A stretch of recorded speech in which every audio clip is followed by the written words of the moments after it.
Avec plus de 15 000 œuvres, le musée du dessin et de l'estampe originale peut être fier de ses collections. Il le sera d'autant plus d'ici quelques mois.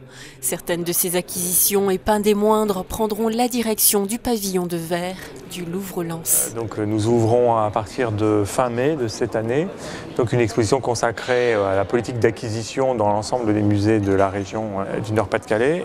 Et donc le musée de Gravelines nous prête un ensemble de gravures très célèbres, puisqu'elles appartiennent à la série dite de l'Apocalypse de Dürer, un des grands maîtres de l'art, de la Renaissance du nord de l'Europe. Cette exposition est une occasion de donner une visibilité supplémentaire au musée de la région et notamment à celui de Gravelines. Je le découvre, je trouve que c'est une richesse pour cette ville, un véritable défi que d'avoir comme ça imaginé un musée très cohérent, puisque je vois en effet que ces techniques de reproduction par les différentes techniques de la gravure, etc., je crois que c'est une manière aussi par la technique, un angle d'attaque pour le public, notamment pour le grand public, de montrer comment on fabrique une œuvre. Fabriquer une gravure et découvrir les différents procédés, c'est aussi ce qui fait la singularité de ce musée de l'estampe unique en France.